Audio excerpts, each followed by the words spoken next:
Sud Radio, les clés d'une vie, Jacques Pessis. Sud Radio, les clés d'une vie, celle de mon invité. Vous êtes né dans le Nord, mais vous ne l'avez jamais perdu. Tout au long d'un parcours officiellement à l'image de votre sourire, une couronne vous a permis de vous faire les dents dans l'univers de Miss France, que vous évoquez entre autres dans votre premier seul en scène. Bonjour Rachel Legrain-Trapani. Bonjour. Alors, bonjour à tous. On vous connaît bien sûr à travers Miss France, à travers tout ce que vous avez fait, mais là vous débutez à Avignon dans un seul en scène, on va en parler tout à l'heure, mais le principe des clés d'une vie, c'est d'évoquer votre parcours à travers des dates clés.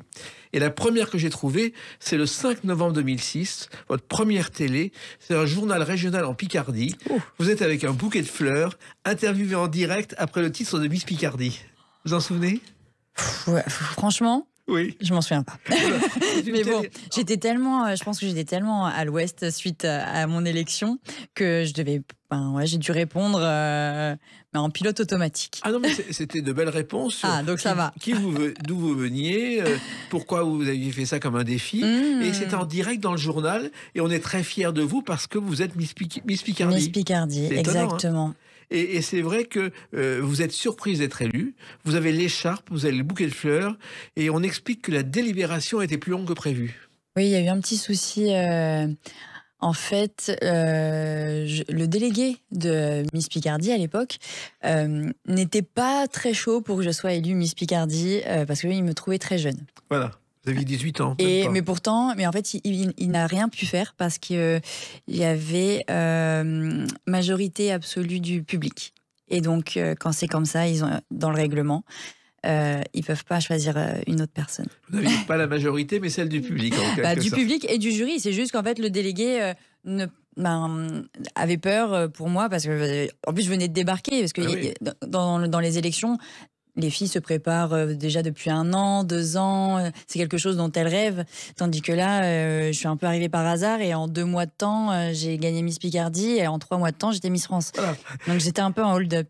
Et vous expliquez d'ailleurs, Rachel Legrain-Trapani, que vous avez participé à ce concours par défi. Oui, exactement, par défi. C'est surtout en fait parce que j'étais très timide et j'avais vraiment pas confiance en moi et c'est ma maman qui m'a poussée à participer à ce concours.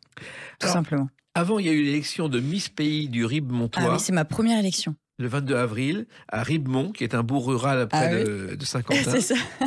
Ensuite, il y a eu Miss N 2006, le 11 octobre, à Hirson. Voilà, tout à fait. Donc c'est vraiment un parcours. Ah bah oui, c'est un parcours, mais en fait, de fil en aiguille, parce que je commence dans une petite élection locale, et jamais on va pouvoir se dire un jour que je serai Miss France, quoi. C'est une toute petite élection dans un petit bled et quelques mois plus tard, je deviens Miss France. Donc c'est assez invraisemblable. Exactement. D'ailleurs, vous êtes tout près de la Belgique, je crois.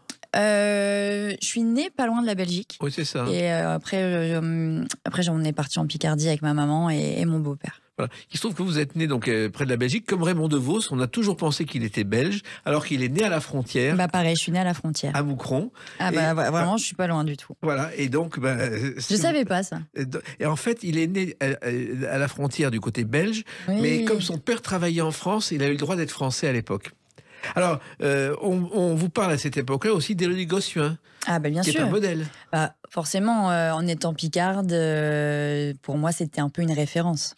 Et d'ailleurs, vous expliquez dans cette interview, cette première interview, que vous allez tenter de marcher sur ses traces. Oui, comme quoi, c'était un peu prémonitoire. Elle avait été Miss France 2001 Oui. Et Miss Europe 2001 aussi. Bon, j'ai pas été Miss Europe, moi. Alors, Saint-Sauve, où vous êtes né, c'est près de Valenciennes. Oui, tout à fait. Il y a quelqu'un d'autre qui est né à Saint-Sauve, c'est Marion Rousse, championne de France de cyclisme en 2012. Ah, je ne savais pas. Elle est née juste à côté. J'apprends plein de choses aujourd'hui, c'est super.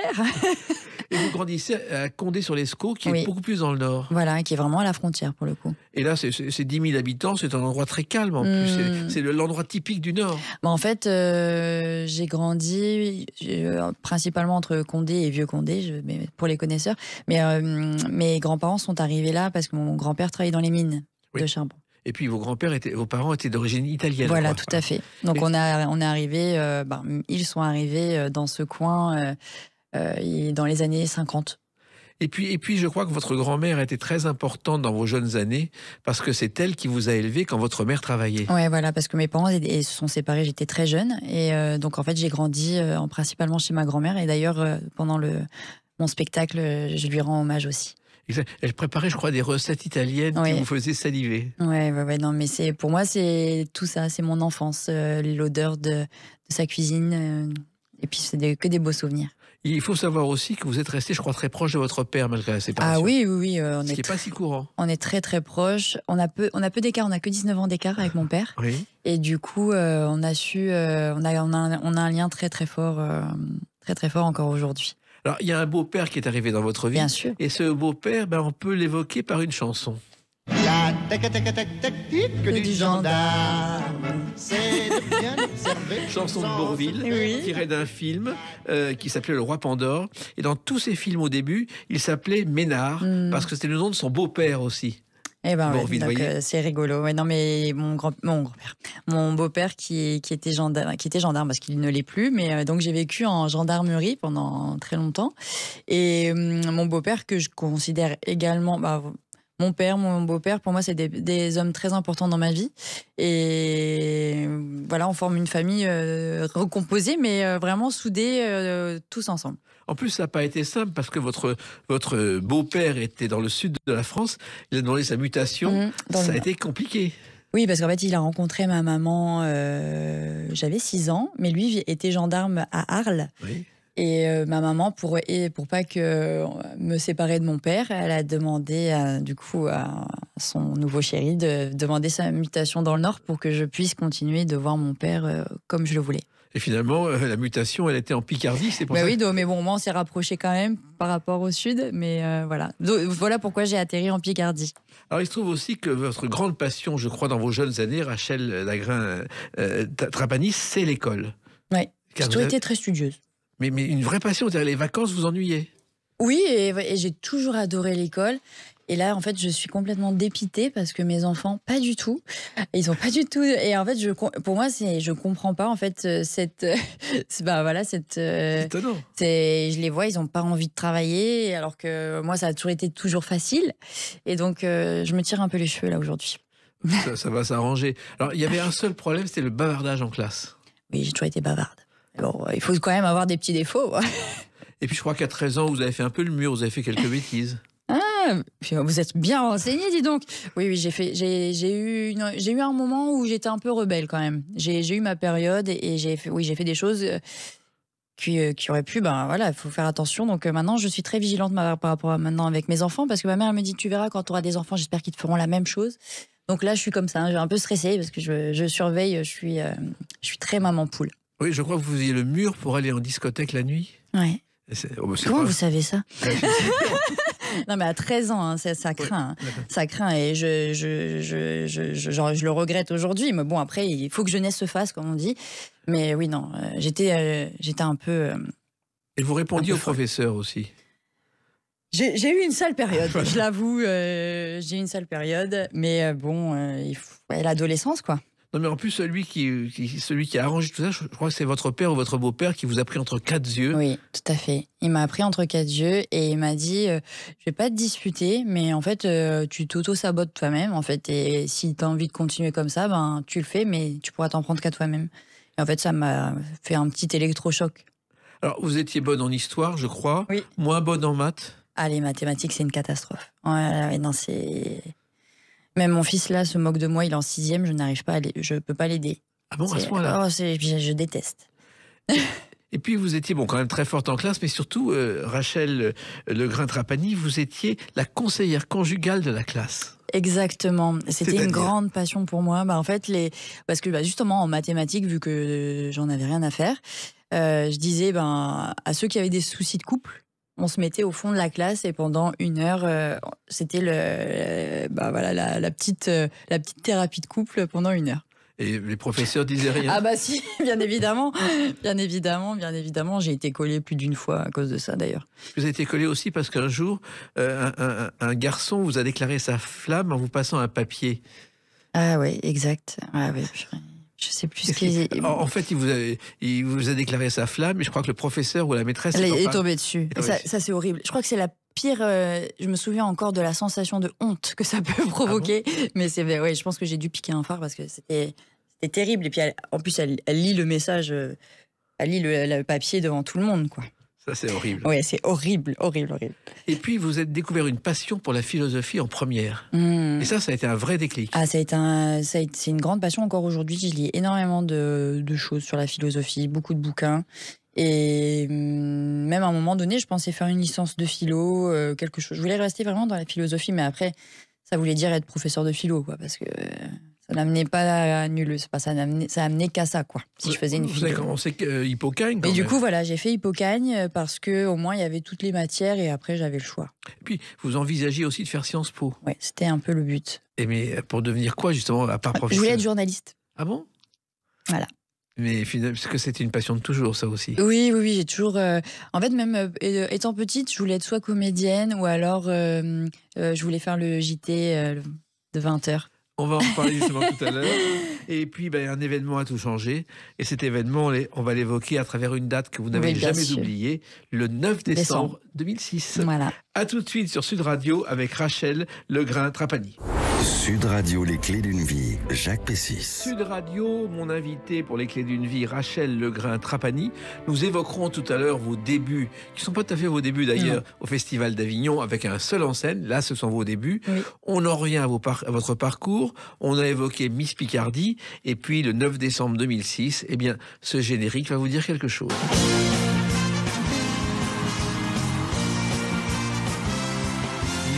Oui. Alors, c'est quand même un souvenir incroyable parce que vous n'y croyez pas du tout au départ. Mais absolument pas. Et encore aujourd'hui, j'ai du mal à y croire que j'ai été élue Miss France, pour tout vous dire. Mais oui, non, c'était un peu inattendu, vraiment inattendu. Et puis quand ça me tombe dessus, je suis abasourdie, vraiment. Parce qu'on voit dans l'émission une séquence où il y a le compte à rebours des 6. Alors, il y a Miss Alsace, Miss Côte d'Azur, Miss Aquitaine, Miss Paris, Miss Réunion. Et là, vous comprenez que vous êtes plus que 2. Ouais. Et là, qu'est-ce qu'on ressent? Franchement, je pensais que ça allait être ma première dauphine, déjà, qu'elle allait être élue, parce que son histoire était assez touchante, elle est toujours malentendante, mais elle est malentendante. Donc, je me disais, son histoire est très touchante. Et puis je trouvais ça super pour elle, une revanche sur la vie, etc. Donc vraiment jusqu'à la dernière seconde, je pensais pas gagner.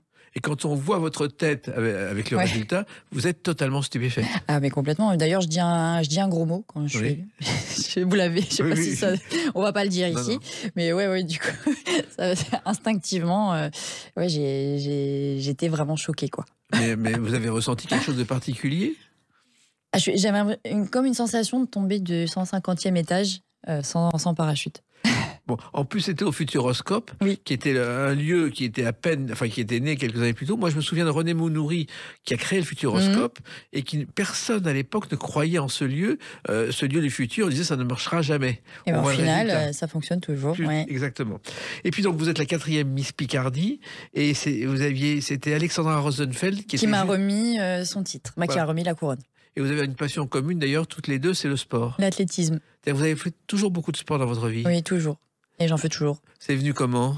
Pareil, ça vient de ma maman qui elle faisait de l'athlétisme et vu qu'elle j'étais seule avec elle, quand elle allait à l'entraînement, elle m'amenait avec elle et j'ai commencé l'entraînement, j'avais 5 ans, je commençais à courir autour du stade pendant qu'elle s'entraînait. Donc en fait ça continue venu aujourd'hui. Comme ça. Alors ensuite il y a la tradition de Miss France. Je crois qu'à l'époque il y avait déjà la première nuit dans un palace, non? Parce que la première nuit, on dort pas. Oui. Je vous l'accorde. On a fait Futuroscope Paris en voiture. Donc 3 heures à peu près, 3h30. J'arrive, je me démaquille, je prends une douche, on me remaquille pour enchaîner. Mais c'était à Anguin-les-Bains. Aux Barrières, à l'hôtel Barrières. Exactement. Voilà. Donc oui, plutôt sympathique. Et en même temps, on vit un rêve complètement. Mais oui, en fait, j'avais vraiment l'impression de rêver. Je ne savais pas si c'était réel, pas réel. J'ai mis du temps à me rendre compte que tout ça était vrai. Et la réaction de votre famille? Ma maman, super heureuse. Et elle l'avait toujours imaginé dans sa tête depuis toujours. Donc pour elle, c'était pas une surprise parce que c'est elle qui me disait tu vas gagner, tu vas gagner, tu vas gagner. Donc très heureuse. Mon père un peu moins. Ah bon? Ouais, il avait très peur, très peur dans le monde dans lequel j'allais évoluer.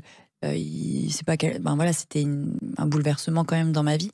Oui, parce que du jour au lendemain, les études, il n'y en avait plus question. C'est ça. Et vous partez pour un marathon, un tourbillon d'une année. Oui, et puis il savait aussi que j'étais jeune, j'avais 18 ans. Et puis il avait peur des rencontres que je pouvais faire. il était vraiment très très angoissé par rapport à ça. Et plus une fois, pour la petite anecdote, il m'a suivi parce que pendant Miss France, j'ai connu les boîtes de nuit et les soirées parisiennes. Et il m'a suivi et il a débarqué en boîte et il y a quelqu'un qui me tape à l'épaule. Je me retourne, mon père. Et voilà, il m'a dit, qu'est-ce que tu fais là? Demain, tu travailles. Et, ouais. Non, mais il était très inquiet. Et heureusement que je l'avais, que je l'ai toujours, parce qu'il m'a toujours remis sur le droit chemin. En même temps, vous aviez un bon chaperon, puisque Geneviève de Fontenay, oui. vous lâchez pas une semelle. Ah bah, Geneviève, elle se demandait pourquoi je dormais toujours en voiture. C'est souvent parce que j'étais sortie la veille. Et du coup... Mais bon, après, moi, Geneviève, elle a toujours été très, très maternelle avec moi, très adorable. Et elle m'a appris énormément de choses sur la vie, sur tout. Mais moi, j'ai connu Geneviève de Fontenay dans les avions, quand elle avait toujours une Miss France à côté, bien avant la télé. Oui. Elle c'était comme sa fille. Ah oui, mais complètement. Hein. Moi, par contre, on s'est toujours vouvoyé. Elle gardait ça avec chaque Miss France. Mais on était... de toute façon, on en a fait des kilomètres. On a fait toute la France ensemble. Donc, on avait l'occasion de parler de nos vies, etc. etc. Donc... Oui, non, on était très intimes. Et moi, oui, j'ai énormément de reconnaissance pour tout ce qu'elle a fait pour moi. Alors ensuite, il y a eu Miss Univers au Mexique, que vous n'avez pas eu le temps de visiter. Ah non. Et puis bon, moi, je l'ai fait un peu à reculons, parce que c'est quand même partir un mois. Et là, c'est un autre niveau, parce que c'est pas du tout l'ambiance Miss France, on va dire. C'est-à-dire C'est très, très virulent entre les filles. C'est très, très dur. Et il faut vraiment être motivé. À tel point que vous avez proposé à votre seconde dauphine... Oui, de partir à Miss Monde, à ma place. Et d'ailleurs, Geneviève était pour. Oui, parce que j'avais pas envie de repartir un mois dans ce genre de contexte.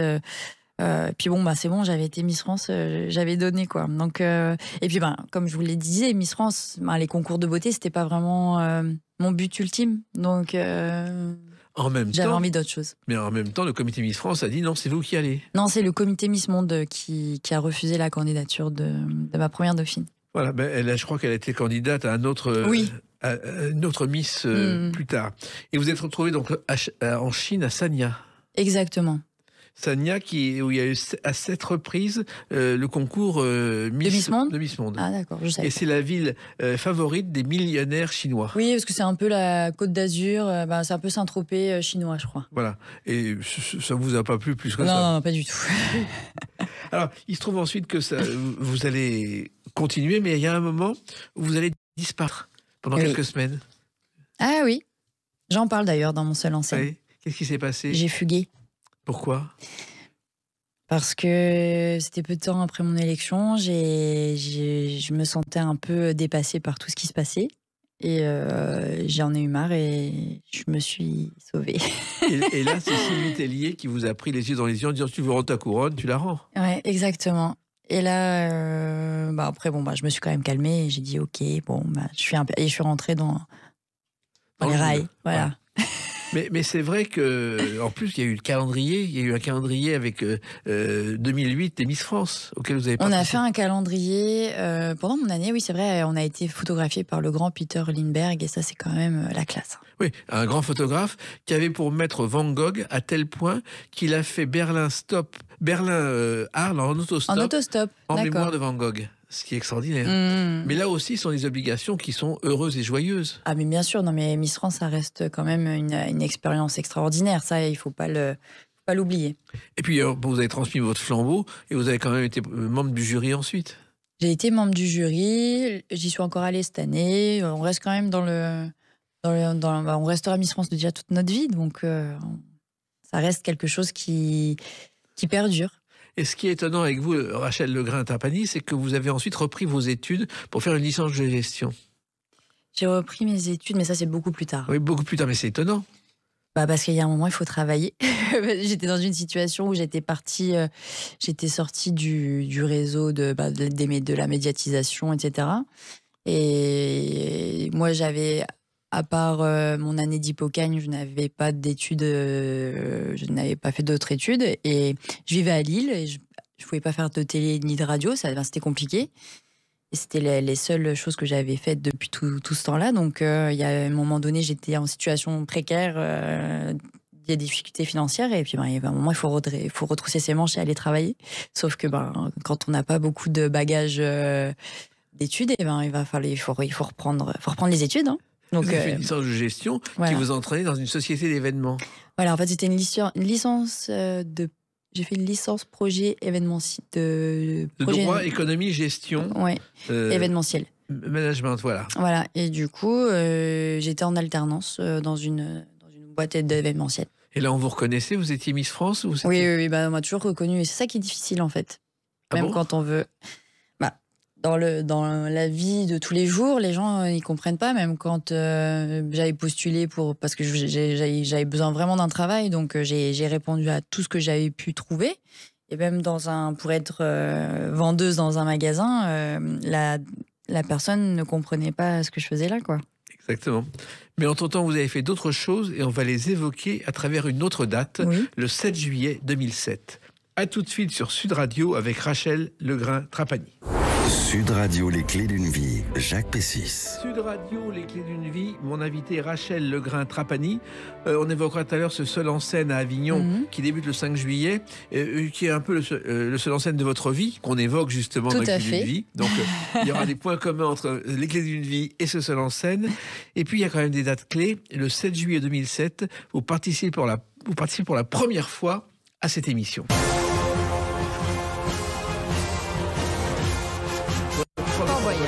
Et c'est vrai que ça a été un événement parce que là aussi, ça vous a donné une popularité tout à fait différente. Oui, je pense, je sais pas. Oui, mais Fort Boyard, pour moi, ça a été une expérience vraiment... c'est une émission que je regardais petite. C'est vraiment quelque chose d'assez... d'assez incroyable de participer à cette émission. Quand on arrive et qu'on voit le fort, etc., on a l'impression qu'il va se passer... moi, j'étais très en stress de faire cette émission. Et au final, c'était un très beau souvenir. Oui, vous étiez le capitaine de l'équipe Miss France. La première fois. La première fois, j'étais la seule Miss France. Oui, mais... J'étais qu'avec des rugbyman. Voilà. Et on avait bien rigolé. D'ailleurs, la troisième mi-temps était aussi assez épique. En même temps, la sportive que vous êtes se retrouve dans un univers qui vous convient. Oui, tout à fait. C'était quand même un défi de participer à cette émission. Et en plus, c'est pour une association, donc on se donne à fond. Oui, mais il ne faut pas avoir peur des araignées et des serpents.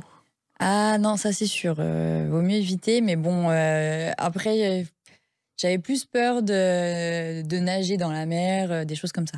Et c'est cette année-là que sont les nouvelles épreuves qui sont toujours d'actualité, comme garder son équilibre dans le vide ou la monochaise. Chaque année, il y a de nouvelles épreuves et c'est à ce moment-là.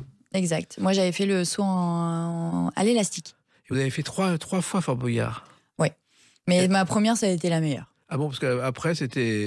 Non, la première, franchement, on avait une équipe où on a beaucoup rigolé et c'était vraiment bonne ambiance. Et voilà.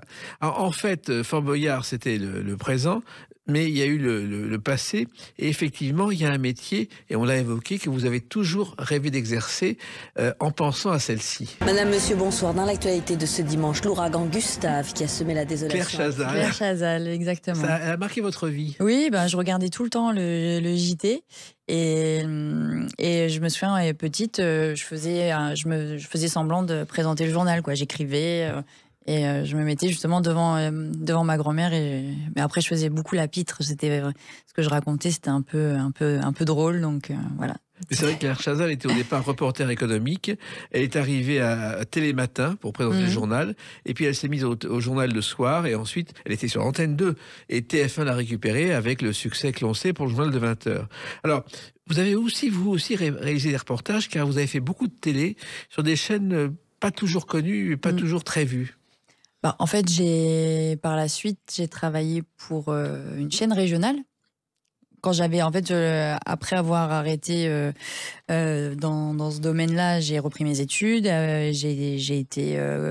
J'ai travaillé dans une boîte événementielle et ensuite j'ai été sonnée à la porte de WEO, qui fait partie du groupe de La Voix du Nord. que vous devez connaître. Et donc, pour reprendre ce que j'ai toujours rêvé faire, en fait. Et donc, je partais chaque semaine, j'allais dans une ville des Hauts-de-France et je rencontrais des gens. Je faisais 10 reportages sur la ville où j'étais. Et en fonction de ce qui se passait dans la ville, je faisais découvrir aux téléspectateurs ce qui se passait. Mais c'était sur des chaînes qu'on trouve sur Internet Non, c'était à la télé, sur une chaîne régionale. Voilà, sur une chaîne régionale. Je crois que ça s'appelait Rachel et vous au départ. Donc l'émission s'appelait Rachel et vous. Ensuite, il y a eu la story de Rachel. Et la story de Rachel. C'était la même formule, mais autrement. Oui, c'était deux choses qui se suivaient, mais on avait amélioré le programme. Mais c'est fou, la région du Nord, et je crois que Danny Boone y est pour quelque chose, avec Bienvenue chez les Ch'tis, ça a tout changé. Pour les nordistes, non, parce qu'on a toujours on est quand même très chauvin et on aime notre région. Et justement, le fait d'avoir fait cette émission, de rencontrer toutes ces personnes qui œuvrent au quotidien pour différentes choses dans tout domaine, on a tous cet amour pour notre région. Mais enfin, il y a Berg aujourd'hui que personne ne connaissait. Ah oui, non mais d'un point de vue national, oui, ça a permis de faire rayonner notre région et de la montrer différemment et de montrer aussi comment les gens du Nord étaient. Parce qu'au final, c'est vrai souvent on a l'image du Nord où on dit c'est horrible, il n'y a rien à faire, etc., etc. Alors que il y a énormément de choses à faire et surtout on est adorable, on est gentil et on est accueillant. Et Fêtard, moi je me souviens d'un restaurant parisien Le Doyen où tous les ans, un journaliste qui s'appelait Jacques Buquen du Nord réunissait tous les gens du Nord et ça se terminait par un banquet avec le petit quinquin à chaque fois. Ah oui, le petit quinquin, oui. Et d'ailleurs, vous avez vous aussi chanté le Nord. Ah écoutez. Oui. Mademoiselle Romantel, parlez-vous. Mademoiselle Romantel, parlez-vous. En fait, ils avaient regroupé toutes les personnes du Nord pour chanter des chansons du Nord. Oui. Et donc, il y avait Lynn Renaud aussi qui chantait sur cet album. Et là, je chantais donc avec 3 autres Miss originaires du Nord. Donc, il y avait Élodie, il y avait Iris, Camille. Non, il n'y avait pas Élodie, je ne sais plus. Il y avait Iris, Camille et moi. Voilà. Et en même temps, Lynn Renaud, il faut le savoir, elle a démarré à Armentières. Exact. Elle avait 16 ans. Exactement. Elle a 80 ans de carrière. C'est une grande dame. J'ai eu l'occasion de la rencontrer et elle m'a vraiment impressionnée. Très, je ne sais pas comment on pourrait dire, mais adorable. Et aussi, c'est là que j'ai vu que le travail, c'est le plus important. On a beau avoir du talent, mais on était dans le même train et elle était présidente du jury de Miss France et je voyais qu'elle était là en train de préparer ses interventions et là je me suis dit waouh, même à son âge et à son expérience, ne serait-ce que pour être présidente du jury, elle le travaille. Et là, ça m'a mis une claque parce que je me suis dit, c'est comme ça en fait qu'il faut faire, il faut toujours travailler. Et même qu'on soit au top niveau, et il faut surtout pas l'oublier, c'est que le travail paye et nous permet de rester en place, quoi. Et il faut évoluer puisqu'elle a commencé comme chanteuse et quand elle a décidé d'arrêter de chanter alors qu'elle menait la revue avec succès Exact. et se reconvertir dans la comédie, personne n'y a cru. N'y a cru, ouais. Et ça a marché. Mais je pense qu'elle a dû travailler d'arrache-pied pour y arriver et la preuve aujourd'hui. Alors, vous avez vous aussi travaillé d'arrache-pied, Rachel Legrain-Trapani, puisque vous avez commencé quand même à faire des reportages. Il y a une émission qui s'appelle J'ai un truc à dire. Ah oui, ça c'est tout. Oh, là on remonte. Oui. Ouais, c'était l'année où j'étais Miss France. Oui. J'ai été embauchée par une chaîne, une télé spécialisée dans les jeux vidéo qui s'appelle Game One. Alors, j'y connaissais pas grand-chose, hein, je dois vous l'accorder. Mais je me suis dit, c'est l'occasion de faire mes armes et de connaître ce métier. Et j'ai commencé sur cette chaîne et ils m'ont vraiment tout appris sur le métier de la présentation. Les jeux vidéo, à l'époque, Karen Cheryl avait fait une émission Vitamine où on parlait des jeux vidéo, mais c'était les prémices, c'était pas les jeux. Oui, non, là c'était. Mais après, tous les gamers connaissent cette chaîne et des fois je rencontre des gens qui m'ont dit mais t'étais pas sur Game One. Alors c'est que les gens quand même regardaient. L'année où vous étiez sur Game One, Rachel Legrain-Trapani, il y avait le PlayStation 2 qui est sorti, qui a été un véritable événement. Oh là là. Et je me souviens aussi que c'était les débuts de Facebook. Exactement. Ouais, le temps passe. Là, je me rends compte, je prends un bon petit coup de vieux là, mais oui. Mais en même temps, c'était le Far West, il y avait très peu de moyens pour faire cette télévision. Oh, quand même, ils avaient des petits moyens, mais après, c'est comme ça aussi qu'on apprend et ça permet aussi de de commencer tout doucement, mais sûrement. Je crois que l'émission aussi Play It. Oui, c'était le classement des jeux vidéo. Exact, ce qui s'était jamais fait jusqu'à l'époque. Donc je faisais le classement des jeux vidéo et puis l'émission J'ai un truc à dire sur toutes les choses un peu nouvelles de la technologie. Et ça passait plusieurs fois par jour. Ouais, je passais tous les jours sur la chaîne. Fabuleux. En même temps, quand on est Miss France, c'est pour montrer que vous savez faire autre chose que poser devant les caméras. Bah oui, bien sûr. Après, faut apprendre aussi. Hein. Ça vient pas comme ça, mais c'était un défi que j'ai, je pense, relevé à l'époque. Et puis vous êtes rentré dans une bande où débutait un certain Bruno Guillon. Exact. Aussi, sur Énergie 12. Avec Camille Combal aussi. Qui débutait. Et Faroudia. Et Florian Gazan. Exactement. Et qui produisait, c'était Faites entrer l'invité. Comment vous êtes arrivé là? Eh bien, j'avais fait l'émission avec Bruno, je ne sais plus sur quelle radio il était, mais j'avais fait une matinale avec lui. Et il avait ce projet d'émission avec Dominique Farrugia. Et donc, quand j'ai fait l'émission de radio, ça a tout de suite matché entre nous, on a bien rigolé. Et il m'a dit, je vais en parler à Dominique, on est sur un projet. Et c'est comme ça que j'ai débarqué dans la bande, en fait. Et c'était vraiment une chouette expérience. Et en même temps, vous avez montré autre chose. Oui, et donc en fait, là, j'avais une chronique où je posais les questions un peu dérangeantes aux invités, parce que c'est vrai que c'était plus facile de me faire poser les questions dérangeantes, ça passait toujours mieux. Et c'était un peu du second degré. Et en fait, ça s'appelait les Trachelles. Trachel, le petit jeu de mots. Et donc je posais les questions un peu dérangeantes, mais mignonnettes. Quoi. Oui. Quel genre de questions? Après, par exemple, au frère Bogdanov, mon paix à leur âme, justement, j'avais demandé s'il venait pas de la ville de Menton. Oui. Des petites questions un peu. Des questions. Et en plus, ils prenaient bien ce genre de choses. Oh, ils les avaient pas très bien prises, hein, mais non, mais voilà, c'était des petites questions. Sur le ton de l'humour, bien évidemment. Bien sûr. Et puis, il y a eu une autre émission avec un autre débutant qui était Laurent Ournac. Oui. Oui, connu. Effectivement, j'avais fait cette émission aussi. Sexy Staff, je crois. J'avais complètement oublié. Oui, pour ça. C'était on devait deviner les métiers des candidats, non? Oui. Les poissons les plus sexy. Ah, ok. Et là aussi, mais chaque fois, c'est une expérience différente. C'est-à-dire que vous montrez que vous allez faire à chaque fois quelque chose d'autre. Oui. Après, c'est vrai que j'ai fait énormément de choses. Oui. Et puis, il y a aussi une chose étonnante, c'est que vous avez tenu, là c'est le côté journaliste, une rubrique dans l'équipe. Exactement. Oui. Là, par contre, c'était l'année de Miss France. C'était juste après Miss France aussi. Hein. C'était quoi On vous a demandé dans l'équipe de faire une chronique? Alors, je faisais une chronique sur les sportifs, mais d'un point de vue un peu plus people, en fait. Oui. J'expliquais, j'ai apporté ma touche aussi, un peu people, où je racontais un peu, les naissances, les mariages, les choses un peu plus, c'était pas les qualités physiques et sportives, c'était un peu la vie des sportifs. Mais quand même, pour l'équipe, c'était une nouveauté, parce que... Ah oui, bien sûr. Il n'y avait jamais eu ce genre de choses. Eh bien, j'avais très peur d'arriver sur l'équipe, parce que on se fait toute une idée, il y a beaucoup d'hommes, puis j'étais toute jeune, une femme, et au final, j'ai été très très bien accueillie, et vraiment, ils m'ont bien soutenue pendant toute l'année, ils m'ont appris énormément de choses aussi. Et l'équipe, au départ, c'est un journal qui, avant la guerre, s'appelait L'Auto. Et l'Auto était jaune. Et c'est Henri Desgranges qui l'a créé. Et c'est comme ça que le maillot des Tours de France est devenu le maillot jaune, à cause du journal, l'ancêtre de l'équipe. Je savais pas. Voilà, donc l'histoire se refait comme ça. Mais c'est vrai que vous savez tout faire. Vous pourriez demain animer une émission de télévision. Bien sûr. D'ailleurs, si on m'écoute, oui. Non, mais c'est vrai que... Et puis Miss France aussi, ça permet d'être un véritable couteau suisse. Hein. On peut vraiment... on s'adapte à toute situation. Un jour, on est...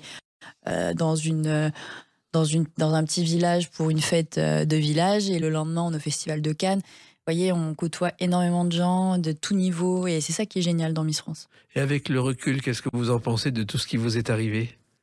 Que c'était incroyable quand j'y repense. Là, depuis tout à l'heure, je me dis j'ai fait tout ça. C'est quand même assez fou. Oui. Et ce qui est fou, c'est que vous continuez. C'est pas si fou que ça d'ailleurs. On va l'évoquer à travers la date du 5 juillet 2025. À tout de suite sur Sud Radio avec Rachel Legrain-Trapani. Sud Radio, les clés d'une vie, Jacques Pessis. Sud Radio, les clés d'une vie, mon invité Rachel Legrain-Trapani. On a évoqué votre parcours, Miss Picardie, Miss France, la télévision. Et puis, le 5 juillet 2025, vous concrétisez un rêve, puisque c'est la première au Festival d'Avignon d'un spectacle qui s'appelle Pas si Miss que ça, dont vous êtes la tête d'affiche, et la seule, puisque c'est un seul en scène. Ouais. Et effectivement, c'est un rêve pour vous. J'ai cette idée de seul en scène depuis déjà depuis très longtemps, mais que je n'ai jamais su concrétiser parce que bon, l'écriture c'est un travail à part entière. Et j'avais commencé à l'écrire, mais je trouvais ça pas très bon du tout. Et l'année dernière, quand j'ai fait le Festival d'Avignon pour une autre pièce, j'ai rencontré une troupe et donc il y a Jérémy Freitas et Sweetie Luchmonea qui en discutant m'ont dit mais tu devrais trop faire un seul en scène. Et je dis bah ouais, j'ai déjà les prémices du seul en scène. Ah bah viens, on t'aide, on va le créer ensemble. Et voilà, c'est comme ça que ça s'est fait. Oui, vous étiez venu pour une pièce étonnante qui s'appelait Les féministes sont des chieuses, les machos des connards. Tout un programme. Oui. Oui. Et c'est vrai que ça avait marqué le Festival d'Avignon. Oui, ça a bien marché. Ouais. On a fait complet tous les jours. Et après, vous n'avez pas continué. Parce qu'après, j'avais ce projet de seul en scène. Et puis, de faire autre chose aussi. Alors, depuis le début de l'émission, on évoque votre parcours. Et ce parcours, vous l'évoquez à votre façon dans Pas si Miss que ça. Oui, c'est l'occasion de revenir sur tout ce qui s'est passé, sur les anecdotes, puis de revenir aussi avec un petit ton humoristique sur tous ces événements. Et puis peut-être, parce que la version édulcorée, on l'a déjà, de Miss France, Oui. de mon parcours. Donc maintenant, je vais raconter vraiment les dessous avec humour et... Voilà. Et surtout, vous racontez avec une sincérité, parce que vous ne rêviez ni de strass, ni de paillettes, ni de diadèmes, et que finalement, vous êtes retrouvé dedans. Oui, je me suis retrouvée dedans et ça m'a changé la vie. C'est clair que si j'avais pas été élue Miss France, ma vie serait complètement différente aujourd'hui. Alors, vous racontez ça sous la forme presque d'un conte de fées. Ah non, pas vraiment.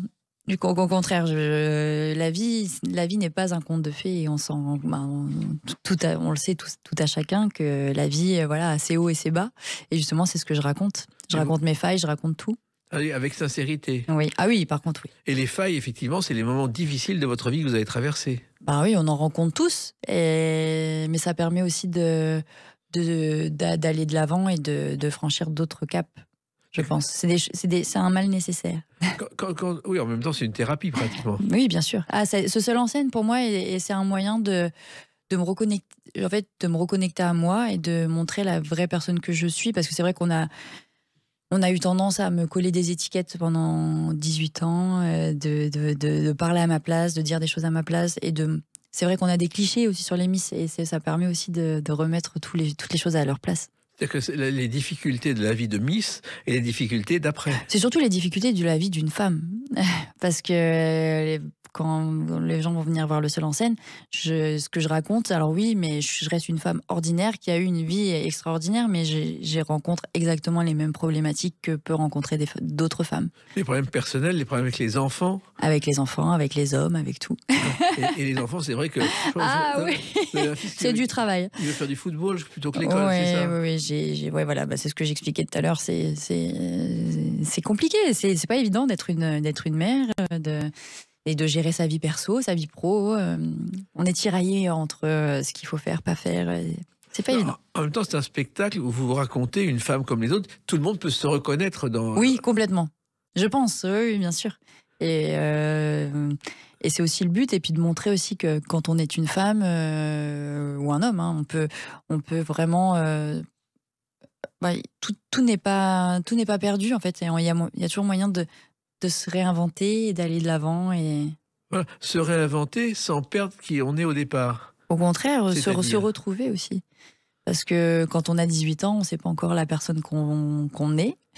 Et tous ces embûches, toutes ces choses qui nous arrivent dans la vie, ça permet de voir qui on est et de savoir ce qu'on a au fond de nous et notre projet de vie, pourquoi on est là aujourd'hui. Oui, vous racontez votre construction, en quelque sorte. C'est-à-dire qu'il y a eu Miss France, mais il y a eu la femme qui tentait de se construire à côté. Ah oui, bien sûr. Moi, j'ai adoré être Miss France, mais j'adore aussi ne plus l'être. Ça me permet d'être vraiment moi et d'être la femme que je suis aujourd'hui. Alors, vous dites que vous avez vécu entre glamour et galère, tapis rouge et Pôle emploi. C'est ça. C'est-à-dire?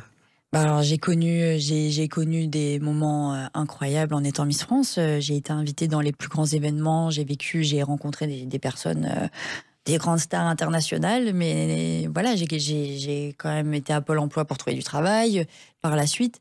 Parce que les gens, ils pensent qu'on vit. Il y a des gens qui pensent qu'on vit à Disneyland, hein, donc. Oui. Mais c'est pas la vérité. Je fais le ménage et je fais les courses comme tout le monde. Donc c'est ça aussi qui est drôle. Oui, mais en même temps, et ça vous le racontez avec humour, Voilà. parce que justement, ça remet les choses à leur place. Tout mais à fait. Personne ne sait, et ceux qui fréquentent la presse People ne le savent pas, que vous avez été à Pôle emploi. Il n'y a pas eu de photo de vous. Ah bah non. Mais par contre, la personne qui m'a reçue à Pôle emploi, elle était un peu choquée. Mais bon. Bah, elle se demandait ce que je faisais là, quoi. Ah oui, mais en même temps, vous expliquez dans ce spectacle pourquoi vous êtes retrouvé à Pôle emploi. Bah oui, bien sûr. Avec Et après,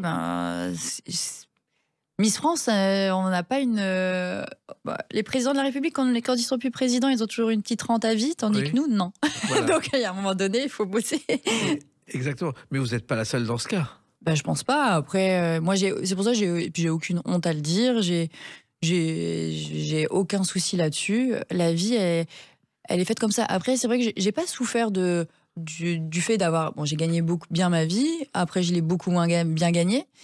Mais vu que j'ai grandi dans un milieu modeste, je veux dire, quand j'en ai, tant mieux. Quand j'en ai pas, c'est pas grave, en fait. Donc, je l'ai pas mal vécu. J'ai revendu des choses. Je me suis toujours débrouillée pour que mon fils ne se rende compte de rien, de pouvoir l'amener en vacances.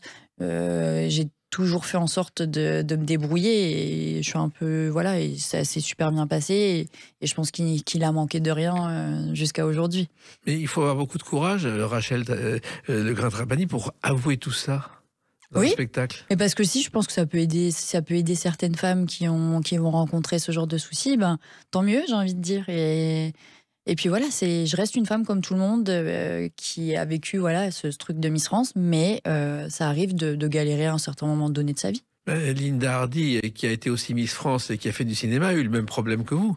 Elle a eu des moments très difficiles. Je savais pas. Elle me le racontait voici quelques semaines. Donc vous n'êtes pas la seule. Voilà.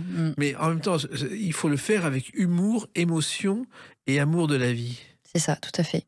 Car l'amour de la vie vous a jamais quitté. Non, et encore aujourd'hui, j'estime la chance que j'ai d'avoir eu ce parcours et de cette vie extraordinaire. Et puis, il y a le côté personnel, et vous dites que grâce à votre grand-mère, vous avez échappé aux prédateurs. Oui. Alors, ma grand-mère, pourtant, c'était une femme au foyer qui élevait ses 5 enfants, qui vient d'Italie, qui était dépendante de son mari, mais par contre elle avait cette rébellion en elle et à chaque fois elle me disait tu fais attention, il faut que tu aies un travail, que tu gagnes bien ta vie et quand il y a un homme qui t'approche tu lui mets un coup de pied derrière. C'était avant le mouvement MeToo. Bien sûr, bah largement. Elle m'expliquait ça déjà, j'étais plus jeune, donc elle était un peu avant-gardiste, mais pourtant mère au foyer et qui n'a jamais travaillé, etc. Donc c'était assez contradictoire et c'est ça que j'aimais bien chez elle. Et MeToo, effectivement, c'est quelque chose qui vous touche particulièrement. Bah, effectivement, par mon parcours, je suis déjà tombée sur des personnes, des hommes, pour le coup, pas très galants, dirons-nous. Pas très galants, dirons-nous, oui. Mais après, voilà, c'est sûr que... Et n'importe quelle femme qui nous écoute, que ce soit dans le métro, que ce soit...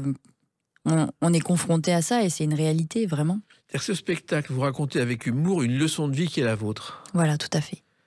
C'est exactement ça. Et il y a aussi, alors, si vous le racontez aussi en tant que comédienne, c'est que vous avez pris des cours de comédie. Oui. Dans 2 écoles, je crois. J'ai fait le studio Pygmalion, principalement. Je suis restée 2 ans. Et j'ai fait le studio Muller aussi.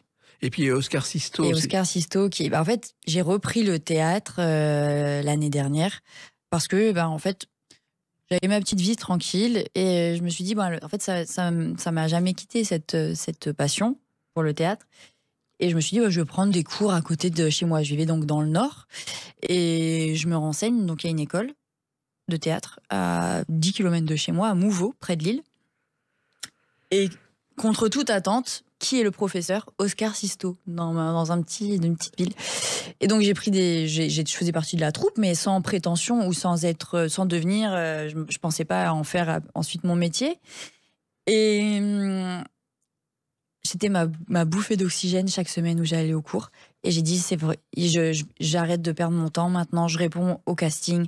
Tant pis si je me loupe, mais je vais au bout. Et c'est comme ça que je me suis lancée. Oui, parce que vous avez depuis toujours envie d'être comédienne. J'ai toujours rêvé d'être comédienne, oui. Vous avez tourné dans quelques courts-métrages quand même. Oui, des courts-métrages, mais c'était encore juste après Miss France. Mais après, j'ai abandonné l'idée. J'avais peur du regard des autres, j'avais peur de l'échec. J'avais peut-être pas les épaules non plus pour ça à l'époque. Et pas prête. Peut-être pas prête. Parce qu'il y avait eu, je crois, avec un boxeur thaï, Joe Prestia, vous avez fait Canne Floche. Ouais. J'ai fait des petits courts-métrages suite à mon passage au studio Pygmalion. Et non, mais c'est des belles expériences. Mais c'est vrai que pour passer la ligne, pour passer des castings, etc., j'y arrivais pas. Je me défilais à chaque fois. Je devais passer des castings et j'y allais pas parce que j'avais peur. Mais peur de quoi? Peur de l'échec. Mais en même temps, vous avez... Mais bon, j'avais 20 ans. Oui. J'avais 20 ans, et puis aussi le peur du jugement, de dire une Miss France, nanana. Voilà. Et en fait, je me défilais à chaque fois. Et puis maintenant, j'arrive je suis à 36 ans là, et je me dis, j'ai plus peur. J'ai plus peur de l'échec et j'y vais et je fonce et ça marche. Donc, voilà, mais vous avez eu quelques succès et moi, ce qui me fascine, c'est le nombre de campagnes de publicité pour des marques que vous avez réalisées. Ça va des bijoux, les produits cosmétiques, le Club Med. Ça aussi, c'est une activité pas si fréquente. Là, je suis créatrice de contenu aussi sur les réseaux, ce qui me permet de bien gagner ma vie et de pouvoir travailler de partout, de faire des voyages. C'est un peu Miss France, en fait. C'est encore un peu Miss France qui se prolonge. J'ai l'impression de faire la même chose, mais non, mais c'est... C'est-à-dire de représenter des marques, etc., de faire... Comme quoi, on reste un peu dans... Et vous soutenez les Restos du Cœur aussi? J'essaye de soutenir vraiment, dès qu'on me demande, dès que des associations me demandent, j'essaye de participer un maximum. Il y a eu les Bonnes Fées aussi. Il y a les Bonnes Fées, il y a, quand j'ai participé à Pékin Express, on a participé pour une toute petite association dans le Nord pour les enfants qui sont atteints de cancer. Voilà, dès que je peux, en tout cas, j'essaye d'aider à ma petite échelle. Pékin Express, c'était une aventure aussi. Une très grande aventure. Sportive. Très sportive, très mentale plutôt que le physique. Alors, et aujourd'hui, donc, il y a ce spectacle. Alors, ce sera tous les jours à 13h, sauf le mardi, à la Comédie d'Avignon. C'est ça. C'est un petit lieu tranquille. Alors, vous allez faire la tradition du tract. Ah oui, bien sûr. Vous me verrez dans les rues d'Avignon distribuer mes petits flyers pour remplir ma salle. Oui, mais pour pas si mise que ça, parce que justement, c'est une autodérision par rapport à ce que vous êtes. Mais l'aventure d'Avignon, c'est un point de départ. Vous allez aller plus loin. J'espère qu'on aura l'occasion d'en rediscuter et que oui, ça sera d'autres choses. Mais oui, parce que ce seul en scène, vous en rêviez, c'est pas seulement du 5 au 26 juillet. Ah non, j'espère pas. Non, j'espère après faire une tournée en France pour que ce spectacle soit vu par le plus grand nombre. Mais j'espère qu'après, il y aura d'autres portes qui vont s'ouvrir. Ce sera une nouvelle vie. Une nouvelle vie, oui. La vie qui continue, mais différemment. Ouais. Parce que vous avez eu plusieurs vies, finalement. Ouais, donc là, j'espère ouvrir un autre chapitre.